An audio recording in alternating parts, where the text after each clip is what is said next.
welcome to the Five Live Boxing Podcast with me, Steve Bunce. This show is about shocking shocks, fights that make you go ouch. And on Saturday in Sheffield, there were two like that. Ouch, ouch, trust me. Two British boxers lost their world titles in shocking ouch fights.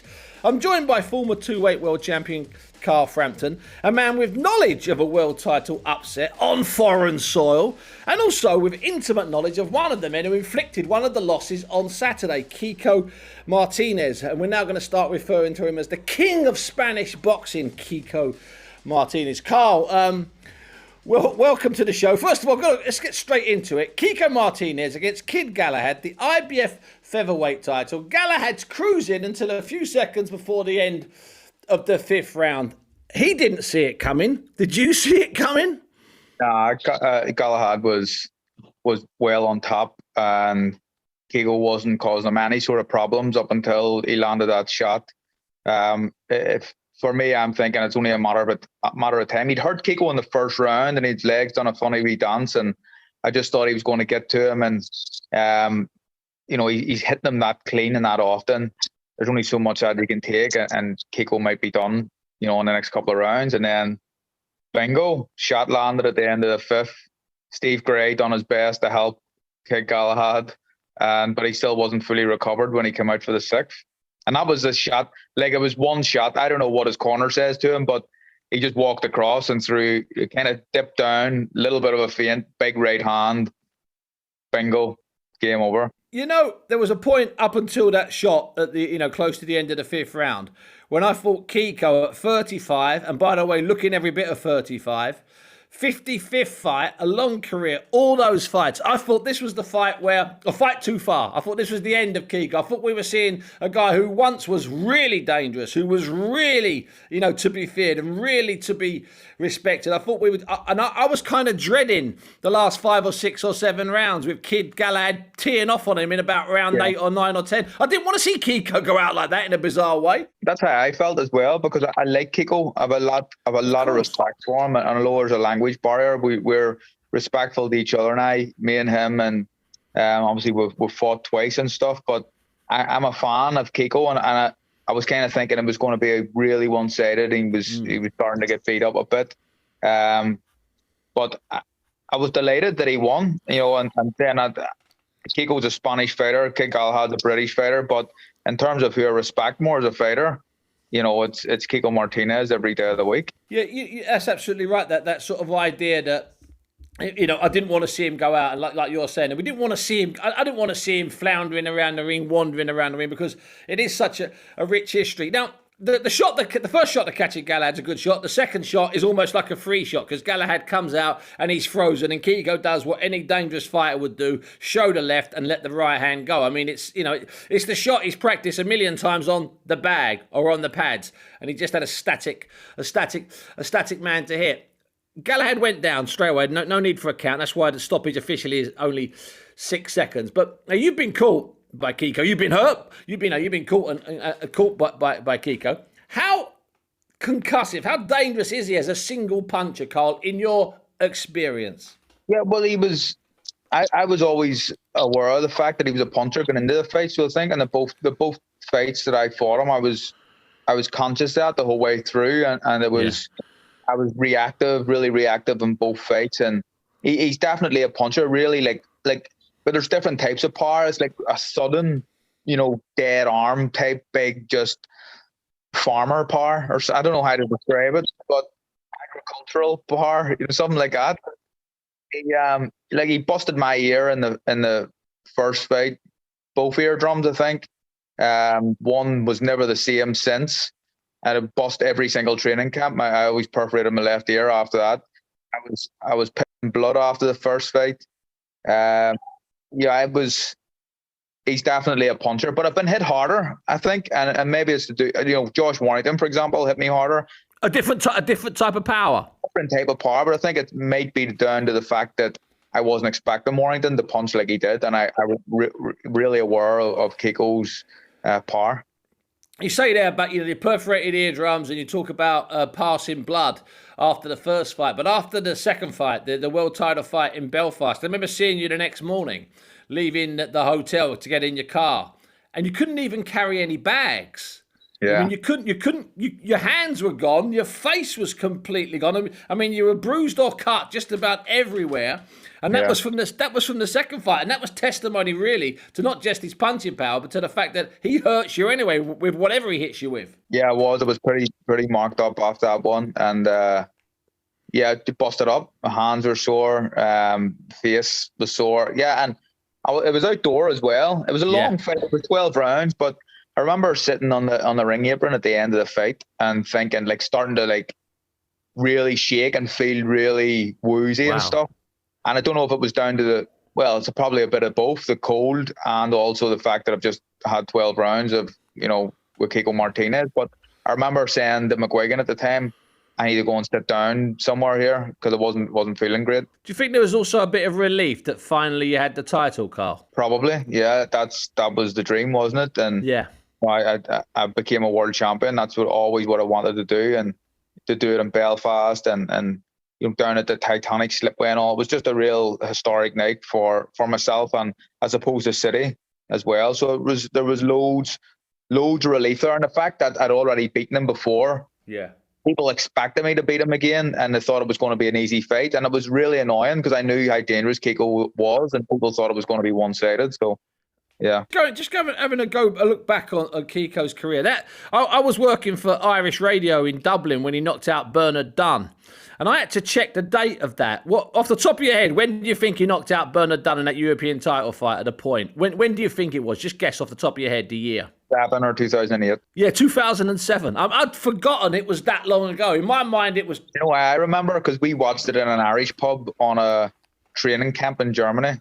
Oh, brilliant! Yeah.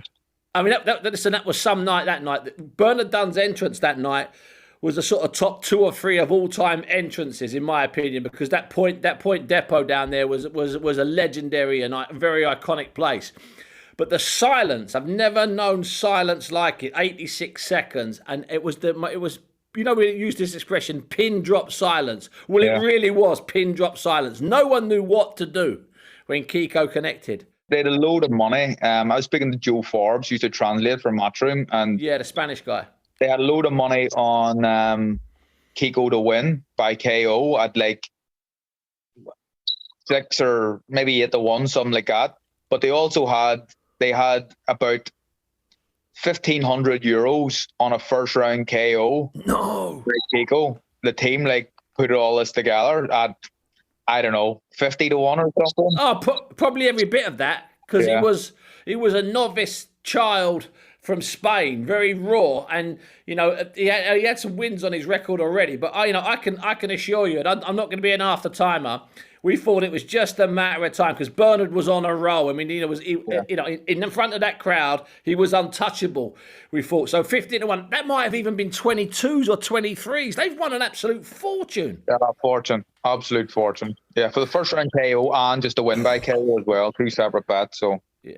Yeah. I mean, we tried to the whole Kiko thing with the losses, 10 defeats and the big names. And I was talking to Steve Lillis this morning, and he was reminding me that of the 10 defeats, I think it's 8 opponents, but 10 defeats. I think it's something ridiculous, like 9 of those guys, all of those guys fought for world titles, but I think 9 of them were world champions and good world champions, by the way. Including yourself. So he hasn't lost to fringe contenders for the WBF European version. He's lost to proper fighters in proper world title fights. Even the Zalfa Barrett defeat, I thought he won that fight. I thought he nicked it, and he was hard done by there. And he's the list of fighters. He's literally got, I've got my passport. I'll fight anywhere if you're paying me a few quid. And I really respect that about Kiko. He'd fight anyone. He would. Well, the good thing is that if you're a British boxing fan, you're undoubtedly going to see Kiko Martinez again in a British ring. And in fact, I would argue you're probably going to see him a couple of times in a British ring because he'll come over and he'll defend the title either in a rematch or against Zelfa or against Josh or Warrington. I mean, who knows? I mean, just about, everyone's going to want a bit of Kiko because everyone thinks you just avoid the shots for a few rounds. They'll all think I beat him. I even muted a comeback there, and I was shot down quickly by Christine. But that's not going to happen. But everyone will be chasing Kiko. I've seen it. Christine actually showed me a tweet. Someone had said something like, "Kiko Martinez should fight Nonito Donaire for the unofficial sound lads, respected by the Irish people, and the winner should fight 1994 Jack Charlton. Oh, but yeah, listen, he'll never. Kiko Martinez, Nonito Donaire will never have to buy a drink ever in Belfast. That's for sure. Carl, that wasn't the only shock of the night, and in many ways, the other shock of the night was, in my opinion, it was bigger. But I can justify calling it not as big, but it was on paper bigger. And that was Terry Harper getting caught with that bizarre shot by Alicia Baumgartner, and then her body stiffening, standing up. Basically, she was unconscious standing up. Have you ever seen that before, Carl? Do you know what? I think I have. I've seen it with I'll not mention his name, but a sparring partner of mine, big lad, welterweight, and I'd done it to him when I used to be able to punch. I suppose I've seen it in fights. Not staying on your feet too. Andy Lee, I suppose he just went over like Andy Lee and your man, was it Samuels, but he stayed up, kind of out for about a second, and then he fell over. But that was mental. It was really mad. She was gone, but still standing. Yeah. Yeah, I mean, so that was Terry Harper losing her super featherweight world title, caught on the chin by a counter that Baumgartner was looking for. She was looking for that right hand, and that's what I found a bit alarming about it. But then this is why I'm trying to say that perhaps it wasn't such a great big shot, because she's still only, in some ways, Harper and Baumgartner, both 11 or so fights, they're still novices in some way. So if you've got a bit of power as a woman and you can find a bit of skill and a bit of grade, you can pull clear of the pack. And that's what I think Baumgartner did there. I think her power is going to be the difference in the people in the round end divisions, because she's clearly a puncher. And I think she'd hurt Harper a couple of times in the fight. Well in front as well. She's really controlling the fight and looking good. I mean, I know Harper suffered a little bit from both the COVID break, and then she broke her hand twice. So that's kept her out of the ring for an awful long time. But then everybody's suffered from not necessarily broken hands during COVID, but the break. I thought that was quite a shocking loss. And it'd be interesting to see of the two, Harper and Galahad, who comes back quickest and who comes back with enough left, because those are the type of defeats that can leave an impression on a fighter, Carl. Yeah, I think it'll be easier I probably would guess it'd be easier for Terry Harper to get back in the mix. Yeah. Obviously, the depth in terms of female fighters isn't what it is in the male game at the minute. But Kid Galahad has this issue where he's not well supported. He's not really well liked either. If Eddie Hearn's not making a load of money, he'll just look elsewhere. He'll go to, Lee Wood and Mick Conlon coming up. That's a big money fight for both guys, and Hearn will pocket well out of it. But is Kid Galahad, beneficial to Matchroom's bank balance? I don't think it is.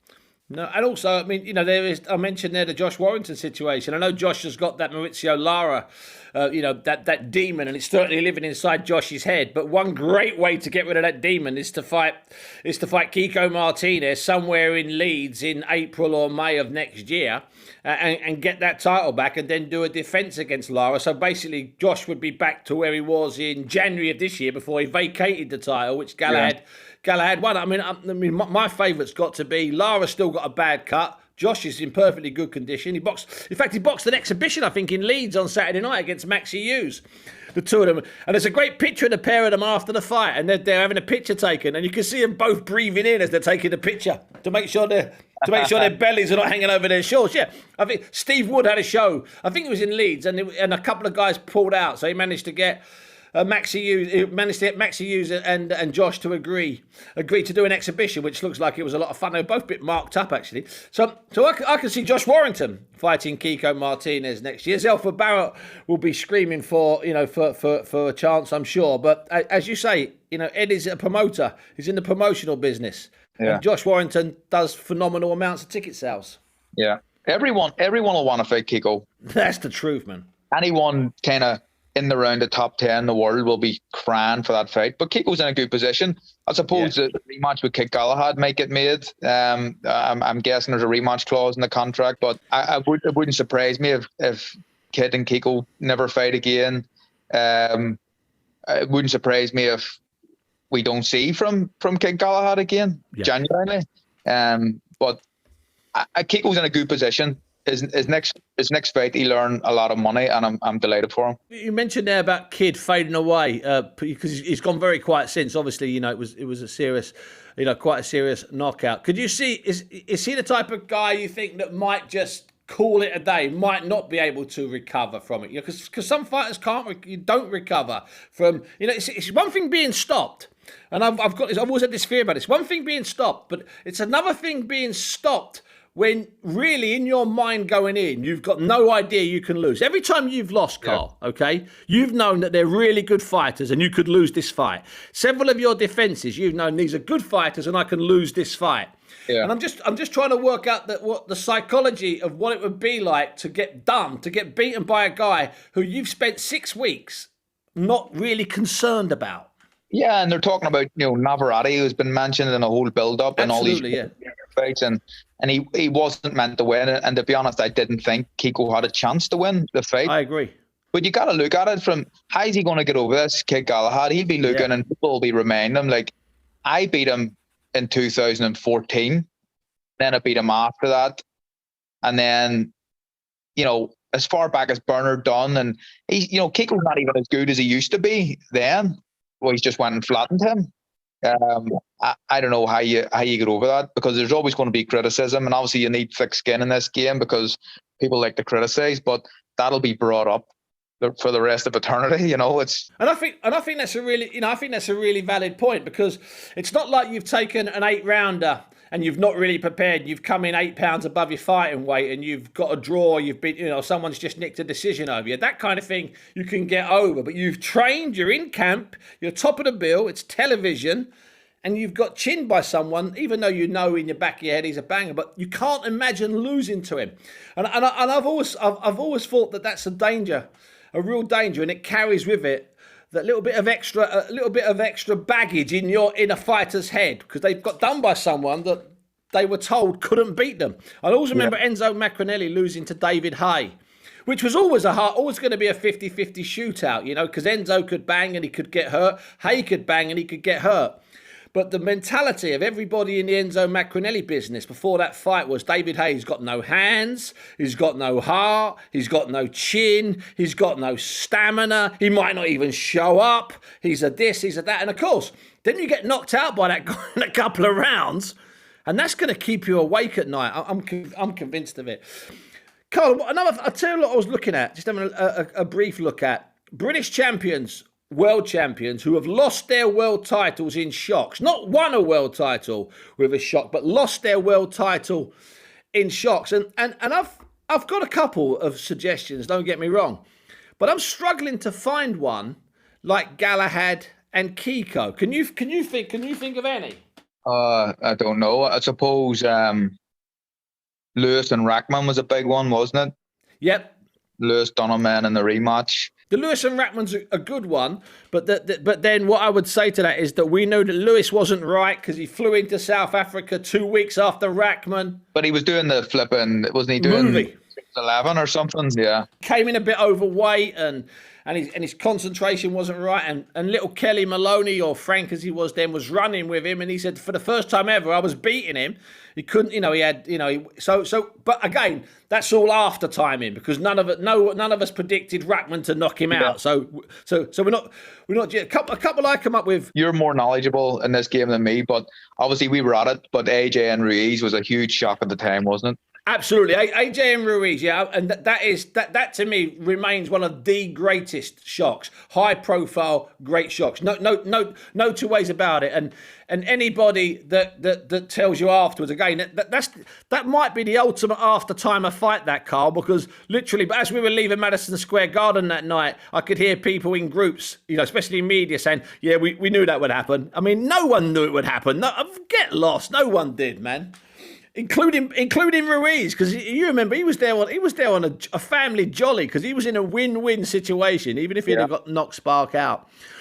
There was one back in 1996, and it was Nigel Benn losing to Sugar Boy Malinga. Now Sugar Boy Malinga had lost 10 at the time, And, he was a good fighter, don't get me wrong, but Ben was on a real roll, and there was all sorts of talk about big American fights. The year before, he'd knocked out McClellan, so that gives you the kind of pedigree. And, of course, there was one of the big ones was Barry McGuigan in the desert, 15-round loss to Steve Cruz. That was a massive shot, gambling and everything.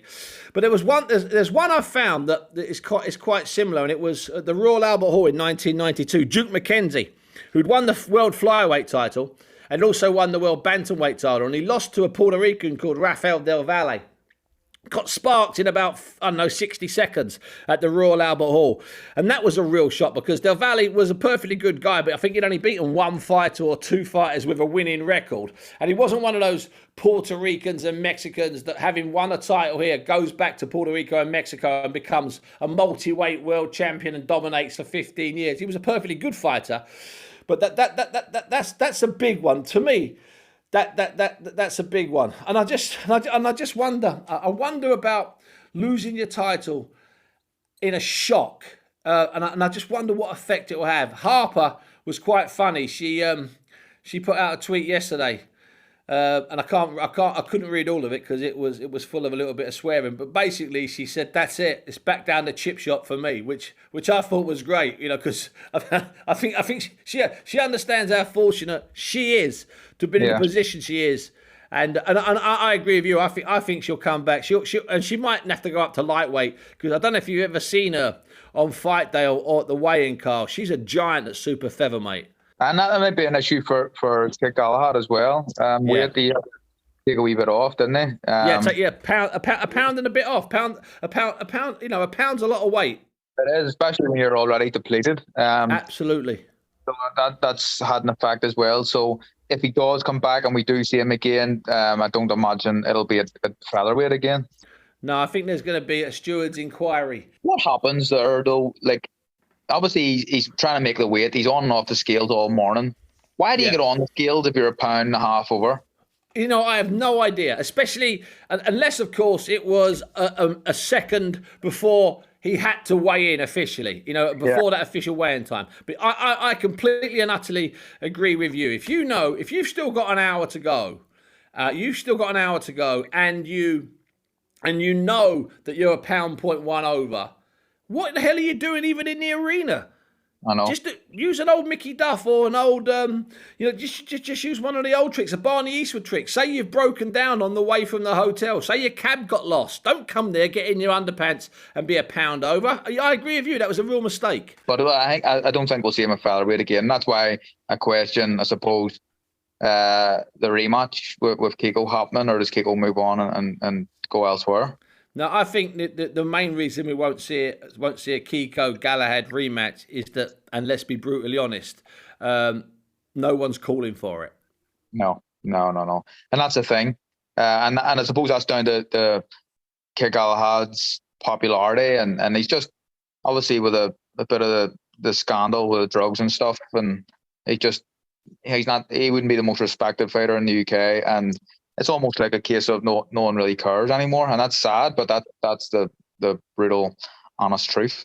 No, it's the brutal, honest truth, and at the end of the day, there's only so many fighters that promoters can get behind to push and invest their time, money, and effort in, and it needs to add up. And I don't think the sums added up on Saturday night, and I don't see Eddie going flat out to get Kiko back in the ring with Galahad, but Kiko in the ring with, as you say, Lee Wood. Kiko in the ring with the winner of Wood and Conlon from next year. Kiko in the ring with Martinez. Kiko in the ring even with Zelfa. Hey ho, all of those are viable. Carl Frampton in the ring with Kiko is not viable. His wife has said no. If you've only just tuned into the podcast, that's been kiboshed at source, as they say in the trade. Now, Carl, you were. On Friday night, you were at Your Call, I think. Was it Your Call? Yeah. For a BT show, which I think has been optimistically dubbed the Prospects, as they call it. And in fact, I think Sky are about to launch the same idea. It makes sense to have a slightly more low key show. Just quickly, how was it, and how was the crowd now that people can come back and watch their friends box? It was decent. The crowd for the main fight David Adelaide. There was a few emptied out. I think Henry Turner brought a lot of support with him, and they kind of emptied out and left, which I hate to see when the main, top of the bill guys coming on. But there was still a decent crowd there, even for Adelaide. I thought Adelaide looked good. I thought his composure was very, very good in the fight, and obviously, what did you call the guy that almost beat him a couple of fights ago? Sokolowski. I think it was, obviously people were kind of high on Adelaide before that fight, and neither not so much. But that was a good performance from him. Henry Turner, as a very good fighter, maybe lacks a little bit of knockout power, but I said on the show, like stylistically, and not comparing him to Josh Taylor too much, but he's a similar sort of style. Like, the way he stands up and the shots that he throws. And it was a decent build. Scouser kid, that was on Strand, good fighter as well. Yeah, I like him. Yeah, decent show. Yeah, the other kid that's based out of Everton Red Triangle with, I think his name's Paul Stevenson, is that kid Andrew Kane. Yeah, who's particularly, he's a nice kid, but he's particularly nasty in the ring. I quite like him. I'm pleased about the big heavyweight David Adelaide, because he, I think he was maybe believing all he had to do was put his new pair of shorts on, wave to the camera, smile, and hit someone anywhere above the navel, and they'd fall over. So he got a bit of a lesson against Sokolowski, and I thought he lost that fight. I mean, he was in the fight, but Sokolowski, I think you want to learn from fights like that, and I think he probably looking at that latest performance, and just I think the worst thing that happened to him in the Sokolowski fight was he nailed him in the first round, hurt him quite bad. I thought as soon as I land again, it's going to be over. It's just a case of me floating through. Now, it's interesting you mentioned that point about Henry Turner's fans leaving, because I was at a show the following night, which was on Channel 5, and the two sort of top of the bill fights. Well, the main fight was switched to the penultimate fight, and the last fight was the guy that sells all the tickets, a guy called Wilson River Bent, and so the fans stayed because it was in Coventry, and his fans are from Coventry. Because what's happened in the past, it's the third show that Mick Hennessy, the promoter's put on there in Coventry. What's happened in the past is the people have gone home, and it does make sense to keep your ticket sellers to close to the end, because in this world we've got now, there are so few fighters who who attract a big crowd. Yeah, I mean, Nathan Heaney's a prime example. Absolutely. So you've got to have Nathan Heaney either last or in the second last fight. I completely agree. 1,500 people. You put Nathan Heaney on at 8:00, you've got 1,500 empty seats, which looks particularly bad. But with the you see yourself at your court especially. Your 301 kid, they go home. Then another 300, they go home. And sometimes they go. If these fights are starting at 5:00, you can be 350 people down by 10-6, which is which is absurd. Yeah, and it was. I suppose towards the end of the night, it was probably down 25%, and it wasn't completely filled at any point, the arena, sure. But I'd say it was down again another 25% by the time Adelaide fought. Well, listen, it's a good idea. That the show I was at, because I mean, you had the two ridiculously shocking endings, the ouch endings in Sheffield. Well, we had two endings in Coventry that were outrageously controversial. One guy gets stopped in the 8th round, in fact, just after the bell, and he'd just been dropped, and he got up. And from my position at ringside, it looked like he could continue. Not that I would undermine a referee, especially a referee of such quality as John Latham, who was closest, and he can see in the guy's eye. But there wasn't a mad scream up from the corner. That was one. That was Shakan Peters beating Reece Cartwright. But the middleweight title fight with the guy I just mentioned there, River Bent, that was really controversial. It was stopped in the 7th round after about a minute and 20 odd seconds. And it went to the scorecards because of a cut, because it was deemed that the cut was an accidental clash of heads. Well, after about 3 or 4 minutes, maybe even 7 minutes of people in the truck, the Channel 5 truck, we actually found the evidence that it was actually caused, without a doubt, clearly, by a glove, by a fist, a short left uppercut from a southpaw. Really hard to see, Carl. It took loads and loads of times, and the only reason you knew the cut that River Bent sustained to his left eye against Tyler Denner, the only reason you knew that the cut was there is because after he lands this left uppercut, River Bent claims him, and the blood, you can see the blood trickling down Tyler Denny's arm. That's the only way you know. Shortly after that, their heads clash, and that's when the referee, Marcus McDonald, one of our leading referees, decides that it's an accidental clash of heads. Hey, we all make mistakes. Sounds like, I did, without seeing the fight, it sounds like it was a hard one to call, but It was, yeah.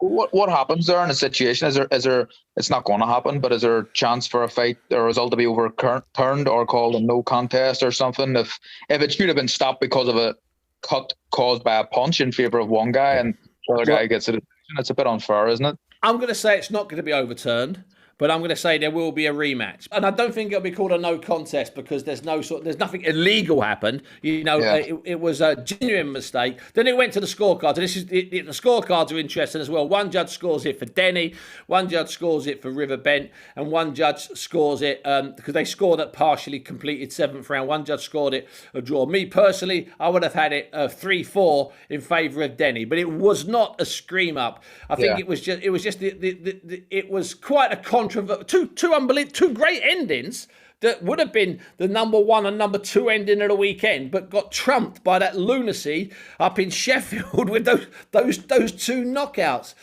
I tell you what, Carl, you don't see nights and weekends like we had in Sheffield very often, and let's hope we don't see them too often, because I don't like two British guys, two British boxers losing their world titles in 1 week, in one night. I don't like that. It's not good for anybody's business. No, it's not. And it's not good for British boxing. But what I don't mind seeing at times is underdogs ripping up a script, and I think we all like a bit of that at times. I was just had a little think about Eddie Hearn in the last few weeks, and it's he's got a deep stable. Don't get me wrong, I appreciate that, but he's taken a couple of hits. I know he'll get rematches. Usyk, obviously. Shannon Courtney losing a version of the world title. Terry Harper losing a version of the world title. Kid Galahad losing a version of the world title, all in 6 or 7 weeks. It comes to something when a promoter can put on 70-odd thousand outdoors and have some sellout domestic shows and lose 4 world champions in the space of 5 or 6 weeks and not be in crisis. That takes some doing, doesn't it? And potentially another one in the coming months with Lee Wood and Mick Connon. That's a hard fight to call, but Lee Wood could possibly lose that fight, and there's another one gone. But he whatever you think about Eddie Hearn, you have to admire him for the promoter he is, because he's got a lot of people loving boxing and people watching boxing, and a lot of it's down to him, solely down to him. No, you're not right. And that Harper and the Baumgardner rematch, that's a big one. And Kiko coming back against Josh, that's a big one. And we've already talked about AJ against Usyk rematch. That's also a big one. In fact, that's a massive one. A fight that was announced, and we will talk about your pod in a moment, Carl. Don't worry, son. I'm leaving plenty of time to talk about that, to go over that. A fight that was announced this week, and then there was a fight this week. There's a fight this week, later this week, which is relevant. And then there's a fight that was announced this week. Liam Williams, Eubank Jr. announced for December the 11th. I'll throw it out. I love this fight. I think it's got a load of ingredients. Yeah, it's a really exciting fight and a really difficult one to call. A lot of kind of bad blood as well. I think the build-up will be fantastic. But it's a difficult fight to call. I don't know who wins that fight.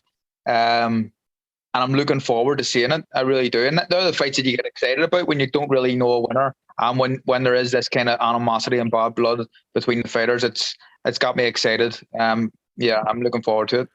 And Eubank Jr. just following in the footsteps of his father, and I don't often say that about him because, it's not fair to just keep lumping a guy with his dad, but going into someone's backyard. I remember Eubank Senior fighting Ray Close at the King's Hall in Belfast and loving every second of it, walking around the streets of Belfast. Yeah, he done that world tour, didn't he? And he went everywhere. But there was a few duds in there as well that he fought, but there was a few decent fighters, and Ray Close was one of them. I suppose you have to give him a bit of praise for going into the backyard of Liam Williams and fighting him. Eubank's not going to have too much fans there, I don't imagine. Even when he does, anywhere he does fight, like a lot of people are going to see him getting beat, hopefully. That's what they're hoping for. It's not up for dispute. People go to see Chris Eubank. They tune in to see Chris Eubank like they did with his dad. He plays the pantomime villain. His father played the pantomime villain, and people want to see him, hey-ho, get beat. And until maybe the end of Senior's career. I think that's a really hard fight, a really difficult fight, and I think they should be commended. However, I'm not happy with it just being announced, and it clashes with a DAZN show on the same night where we've got Conor Benn against Chris Algieri, which is I think it's a really interesting fight. And then we've got Katie Taylor defending her title against yet another mandatory. So I'm not happy on clashes, Carl. What's your take on TV clashes? I'm not happy on them either, to be honest. I remember when I fought Warrington, there was another one. Was it Chisora and Dillian? Dillian Wade, the same night. Del Boy and Dillian, yeah. And it's just obviously like sometimes nothing can be done about it, but that fight was kind of announced kind of out of the blue as well. So I don't really like the clashes. I like the Conor Benn and Chris Algieri fight. Another hard enough fight to call, I think. But you'd favour Conor Benn slightly in that one. But yeah, it's just I don't like the clashes, and hopefully I don't know, is it Sky trying to say, with probably a better fight? Are they trying to say, you know what it's like in this game? They want to publish something after it and say we got more viewers than DAZN. And you know what? It's still at the end of the day, the TV executives deciding that, okay, are playing a tricky game. Because, they're not necessarily fans. In fact, my experience, and I'll say it now, my experience of TV executives is they wouldn't know their proverbial from their elbow. And I really mean that in the nicest way. They might be able to go out and negotiate a deal for the TV rights for the Champions League, but when it comes to boxing, trust me, it's really serious back burner. There was talk of Josh Taylor was meant to be same night as Chisora and Parker. It was someone else. I think that maybe BT were maybe talking about. I know they have Tommy Fury and Jake Paul, which is a different type of audience, but it's always clashes. It doesn't do anyone any favors, I don't think, and it affects the fighters as well, especially if it's a pay-per-view show, because half are going to be watching one fight and half are watching the other. People aren't paying for two pay-per-view shows. Well, we've got that this year with Jake Paul against Tommy Fury, and people might be going, but Bunce, that's YouTubers, it's this, the other. The bottom line is, it's a legal contest between two people that hold a license, and they're going to be competing for some of the same market. I know it's a through the fight night, so it doesn't clash directly with Parker against the Del Boy, which I think is in Manchester on DAZN at the same time. But just coming up to Christmas, which fight they're going to watch? The purse strings are tight for a lot of people, and people are struggling. So it may be impossible to buy two pay-per-view fights, and it's just a choice of which one you pick. As a boxing fan, I have to be careful what I'm saying because I'm also a BT pundit, but I know what one I would be picking. Cool. So am I, and I'll be doing two things. I'll either be doing the Parker and Chisora fight for 5 Live, or I'll be sent, to be negotiated, to be discussed. I'll be sent to Florida to do a week following Jake Paul and Tommy Fury round. So I don't want to bite the hand that feeds me, but this is a fact. I don't want, I would love a campaign, and I've spoken to Robert Smith of the Board of Control about this in the past, and Robert's been receptive, and he sort of says, what can I do? I'd love a situation where we can't have two big televised fight nights on the same night. I mean, I know there's be 7 other shows, and some of those small hall promoters will complain. I appreciate that on Saturday. They're probably on that particular Saturday. But at least just try the 3 or 4 promoters, the 3 or 4 guys that put on the big TV shows, DAZN, Sky, and BT, and Channel 5, 4 or 5 times a year. Just get their heads together. In fact, Channel 5 have done it. They've come up. They were going to be having a show on this same night, the 11th, but they switched their show 2 weeks ago to the 10th. To avoid. So it can be done. I'd just like to see just a little bit of thought. And of course, you're absolutely right. Sky will be saying, well, we got the best fight that night. Eubank and Williams is the best fight. And that's why they'll do it, because it'll be, they'll be able to say it. I'm pretty sure more people tune into the Sky fight than DAZN, and they get to announce something and say that we had more viewers. But everyone likes to criticize each other in this game. And if Hearn had the better fight, and more people watched DAZN over Sky, he'd be doing the exact same as well. So yeah, no, you know what, but it would just be nice. Fans get pulled both ways. It would just be nice if we didn't have to split split our loyalties on those particular nights. You and I, because it's what we do for a living, covering fights, talking about fights in a professional capacity, and the fans out there who have to pay good. Listen, I don't get a pay-per-view for free. I have to pay for BT pay-per-views, for God's sake. Me too, just in case people think I got a freebie. I don't. No, listen, I don't. Okay, Carl, the one other thing, just quickly. This weekend, Jason Quigley fighting Boo Boo Andrade for the WBO middleweight title in Manchester, Connecticut. I think it's on Friday night.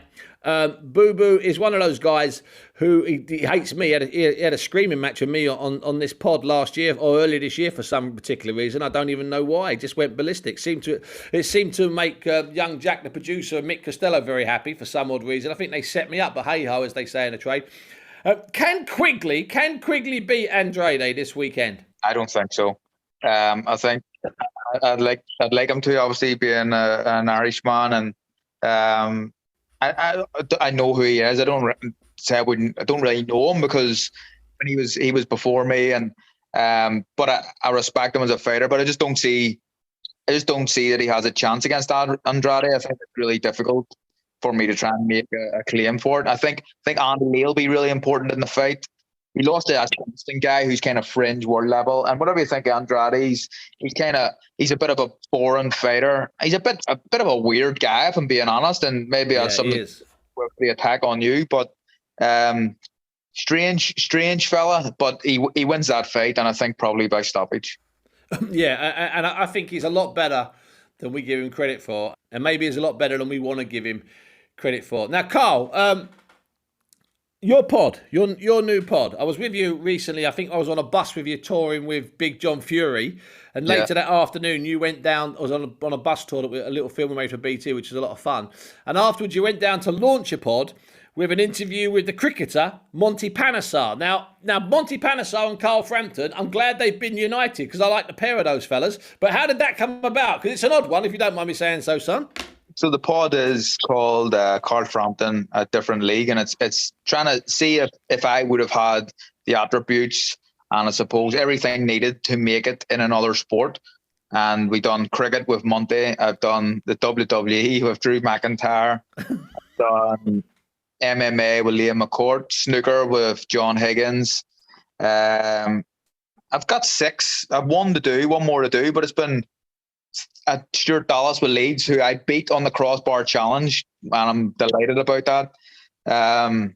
So it's been really good, really enjoyable, and I think it's launching in the middle of this week, Wednesday or something, 17th of November. So, Carl, did you go in the nets with Monty then? He was no, we were down at Twickenham Cricket Club. I think he's playing for Twickenham now at the minute, and he just bowled a few balls at me, and I was all right, So he was trying to teach me how to spin bowl, which I could not do it. But so we kind of changed it up. And although he wasn't a batter, Monty, he taught me. He was spinning a few at me, but I hit them well. You hit Monty's spinners. Spinners. Hit them for miles. 6s, I think you call it. Yeah, it's a foreign language cricket. Yeah, 6s, I think you call them. So. Well, of the ones you've done so far, without giving too much away, I know it comes out on BBC Sounds. I think it comes out on Tuesday. In fact, yeah. So we're recording this on a Monday, so it comes out tomorrow. And if you listen to it on Wednesday, it came out yesterday on BBC Sounds. It's easy to find. Carl, of the people you've spoken to, where did you feel most alien? Where did you feel most uncomfortable? Where could you not have survived? Probably the WWE stuff. We try to do. You're joking. Yeah, I done it with Big Drew over Zoom. So I was going to do it with him face to face, but I had COVID, and then there was a funeral and stuff I had to go to as well. So that was ruled out. But I had to do they got me to do a call out, as if I'm standing in the stage somewhere and I'm trying to be this villain and I'm really berating Drew McIntyre, and he made me do it, and I just felt really uncomfortable doing that. No, I think in person you could have done that, but what you need for that is what all WWE guys have. They have their partner, and you needed. You know who you needed? You needed the King of Belfast, little Paddy Barnes, man. You needed Paddy there as the silent assassin who never says a word, who just wears a green goblin face pack. And there's just 6-pack Paddy, all 4 foot 11 inches of him, just threatening. That's what you needed.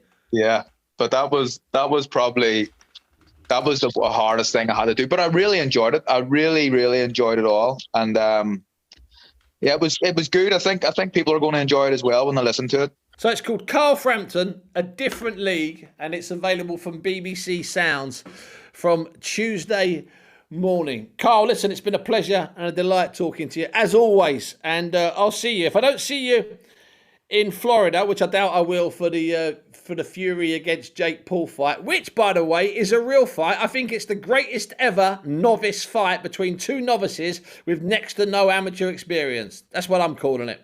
Agree with that. I would agree with that, Steve, yeah. Carl, listen, it's always a pleasure. Thank you so much. Thanks, mate. So that's been this week's pod. We've looked at shocks, proper shocks. We've looked at shocks from the past. We've looked forward to Eubank Jr. against Liam Williams. We've dissected plenty of things, and we've discussed Carl Frampton becoming a wrestler. We've discussed Carl Frampton hitting sixes off of Monty Panesar's spin bowling. Hey ho, what a weird twist this show has taken. Anyway, we'll be back next week. Thanks for listening. Let's get ready to rumble!